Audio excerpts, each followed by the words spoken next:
Yeah, excited to welcome this great group of freshmen to our program and Brotherhood, and really want to start by thanking our recruiting operations staff, on-campus staff, personnel staff. It takes everybody in this building to recruit, and I think they did an excellent job of early identification with the personnel department, combing over and finding the right fit with our coaching staff, and then obviously the on-campus, creating a unique on-campus experience that allowed us to build connections and sign these players. This is a top 25 recruiting class for the fourth time in the last 5 years. Put that in perspective, from 2000 to 2020, they only had 2 top 25 classes. So we're continuing to recruit at a high level, even in a time where high school recruiting has been de-emphasized because of the portal. We got 19 signees, 10 on offense, 9 on defense. 8 different signees were rated 4-star or higher. We signed players from 13 different states. We had either the number 1 or number 2 JUCO junior college player in the country with DeMarcus, and so we're really excited about that. And I think one thing, we got 15 of them that are going to be mid-year enrollees, which is awesome in getting their development and acclimated to the Brotherhood and how we do things. And then I think what's really cool is we've signed 3 guys who are still competing for a state championship. We'll be playing either Friday or Saturday in Gavin, Sid, Wartage, and DJ. So very fired up about that. And so with that, I really at that point will take questions. So who would like the first one? Coach? This used to be a really big day, man. What happened? What has happened? Well, of the guys that you have signed so far, are there any that you might think could play early or contribute early, or is it way too early to tell? Speaking of early, that's an early question for me. Yeah, I think everybody's got their own path, right? Like, if you would have asked me last year at this time about do I think Matt Zollers was going to play early coming off an injury and having to rehab, we didn't even know if he's going to be able to participate in spring practice, to fast forward and he's played, he started several games, played really well at times. You just don't know. I think it's really important for our guys to come in and understand the message of embrace your role, put the team first, and improve every day makes us better. And they got to come in here and assimilate to how we do things, be uniquely them, but assimilate to how we do things. And we'll figure out. I do think there's some really talented players here. And with guys moving on and leaving, you're never quite sure what opportunities are going to present themselves. Eli? That always freaks me out when you say my name. What? So, Coach, at Media Days, I think it was, when you were talking about recruiting a little bit and just kind of how you have portal returning, all these different ways to build a roster. Yeah. What wound up being your level of kind of investment in high school recruiting the cycle, and what kind of shaped that for you? Yeah, I think we're always going to be a foundational recruiting of high school players, and we always have to have a foundation of guys that we want to recruit and develop that become players for us. You look at our current roster: Dalen Carnell, Connor Tollison, Marvin Burks, Josh Manning, Marquise Johnson, Brett Norfleet, Jordan Harris, Jamal Roberts, and these are just off the top of my head, that have come in, developed, played, significant contributors to us. So that's always going to be a key piece to what we want to do. And I feel like we still have those pieces moving up. And then it's, okay, how do I go in the portal and either A, replace people who are wanting to leave, or B, replace people who, or fill in gaps that maybe we weren't as right on in their development, or their development is slowed or not been as fast as we anticipated. So it's still, for us, I think we're kind of in this 18 to 22 range of high school players each year, and that's probably what it will be moving forward. So yeah. Gabe? Hey, Eli, how different was the process this year with, and I don't know if you can educate us on how it works with revenue sharing being a part of it and these kids getting official written things that have never been a part of it in the past.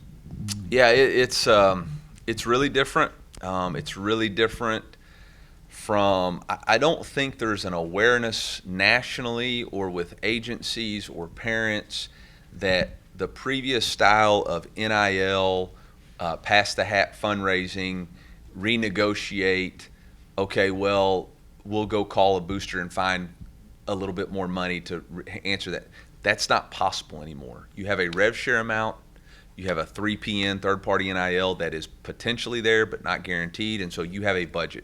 And much like people have to balance their checkbook, you have to balance the budget based off of, this is what we have slotted for this player, and if I change this number, then it's going to have to come from here. And I think that's a new reality. It's a new reality for our players on our current roster because, again, last year there was front-loading. Last year there was, workarounds in the system that just aren't there yet, that aren't understood, and so you're kind of stuck with hard numbers, hard caps, and to go in and renegotiate is going to have to come from somewhere else. And my personal opinion is I think we're going to see a lot more because of a misunderstanding. I think this will be a very, very active portal season. I think you'll see more players in the portal probably than we have before because they think or are being advised that's going to be a way to create leverage. And again, what we're being asked to do has never been done in the history of college football before, and so we're all kind of learning at the same time. So that's kind of the way it goes. I think high school players have done a really good job of, or at least our class has done a really good job of, why do you want to come to Mizzou? I want to chase two dreams. I want to develop an elite edge. I want to compete for championships. I want to do that through having a system of core values that we believe in. And while we're doing that, we're going to be compensated for it. And it wasn't the other way around. I think other places, not other places, I can't speak for everybody else, but other players are saying, how much money am I going to make? Money doesn't lead, it follows. I believe you have to have a long-term vision for what you want to accomplish. And for our players, we want to establish a vision for what their life can look like in 5 years, 10 years, and 20 years, and 40 years. And how you do that is chase two dreams. Chase that dream of becoming an NFL player where there's a lot more potential money than what you can make in college. Chase two dreams of getting a college degree from one of the top public universities in the country, an AAU institution that can change your life for the better, that you can be a positive contributor to society even when football's done. Come develop an edge of understanding how to operate on a daily basis, and then compete for championships. And really that's what it's about. It's about finding those players who want to do that first and then figure out what the compensation is. Eli, I think more than half of this class came together in like the last 8 to 10 weeks almost. I'm wondering if you had to approach with the rules and regulation changes, if you had to approach this recruiting cycle with a little bit more patience, or if this was more kind of just an isolated event and opportunities arose with those players that committed in the last couple. No, I think it kind of happened the way we expected it to and wanted it to. I think for us, we've always talked about production over potential, and when you're investing money in a product, you want to see that product senior tape. You want to see the most recent film, because can you imagine if the NFL drafted its players a year before they signed? So think about this. What if everybody was drafted? Think about that quarterbacks in the SEC. If they were drafted in June last year, then played their senior years, and then went to their NFL teams, everybody would be shocked. So why would we do that? That's not how we operate. How we operate is, okay, we like them in June. We'll take June commitments, absolutely. But we're going to reevaluate your senior tape before we send you the offer that you can finalize from your financial, because we want to make sure that you're really who you say you were. And that's how we're going to operate moving forward. I still believe in senior tape and senior growth. Again, I couldn't fathom the NFL drafting players and then letting them play another year and seeing if that worked out for them. So we're not going to operate that way either. Coach, in the case of DeMarcus, you're obviously landing somebody who's one of the top JUCO signings in the land. Based on your experience, how much of a boon is it to have those years under your belt wherever and then migrate into this program, already having some of that experience? Yeah, I think it's, obviously a different level of competition, and so there's a level of growth in what they've done. really the biggest thing for junior college players is to get acclimated to how we do things here. It'll be a little bit more structured than maybe what they were accustomed to, and so that'll be the key to the transition to and being able to elevate their level of play here. Eli, kind of along the lines of that evolution of NIL, we've seen multi-year contracts now, and you talked about Deedon. How have you evaluated those multi-year contracts at Missouri? Yeah, we like them. Yeah, we operate with a lot of those, and we utilize them because, again, we want to be a developmental program, and we understand that gives them a level of security to grow and develop, and it gives us a level of security of not getting investing in somebody who's already trying to negotiate the next opportunity. Anything else? Right here, on the right. I've only been in here 6 minutes. Just kidding. Go A ahead. little longer now. Gabe. We got one over here, and then we'll go Okay. back down. Yeah. All right, Eli, with Gavin, just what stood out about him, and is there anything in particular with your staff's recruiting network to be able to recruit 3 quarterbacks from that state? Yeah, first, I think Gavin is an extremely talented thrower. I think he's got an unbelievable arm streak. Obviously, he is a winner and a leader, leading his team to the state championship appearance this week. He's got really good anticipation, throws the ball really well, and he's just a right fit for us. Really loved when he was on the visit, loved our conversations. Think we've done a really good job of building some relationships in that area. And, you know, we're an SEC team that's got a Northeast footprint, you know, so that's kind of cool. Gabe. I think you've said, 18 to 22 high school kids for the last 3 years or so. Yeah. Now, as you go to the next phase, what is kind of your approach to the portal, and what are you expecting numbers-wise, position-wise, things like that? Yeah, so, based off of what we have here, then we have a couple of positions that we've already targeted, said, okay, we want to take a couple of corners, a couple of players. Yikes. Cut. We want to take a couple of players at this position and maybe a couple of players at this position that we already know is going to have, people graduating and whatnot. And then the rest of that will be based off of the attrition, right? Our ability or inability to sign or re-sign players. We have quite a few guys on multi-year contracts already, so we've been ahead of that game. But we do have some guys who have NFL decisions that they got to make as underclassmen, and we have guys that aren't on 2-year contracts that have to make decisions on what their future looks like here. And if that means that they go to the portal, then we'll have to replace them in the portal. So I don't really have a firm number for you on that. And whatever it'll be. Kyle. Got a handful of guys along the offensive line in this group. What led you to want to bring in kind of that big of a number for this year? I think offensive line's a developmental position, and so if you can get the guys with the right STI, size, toughness, and instincts, and then get a chance to develop them in Coach Russell's strength program, those guys aren't as easy to find out of the portal as maybe you want. So, again, if you can water your own grass and develop those players, and you can get them for a price that makes sense, then let's do it that way. In the back. Coach, with the new transfer portal cycle, having only 2 weeks to kind of figure out what those numbers are going to look like with guys making NFL decisions or if they're going to get in the portal, what kind of challenges is that going to present for you? Brand new challenges. Never experienced it before. And it's one of those things that it sounded like a good idea at the time.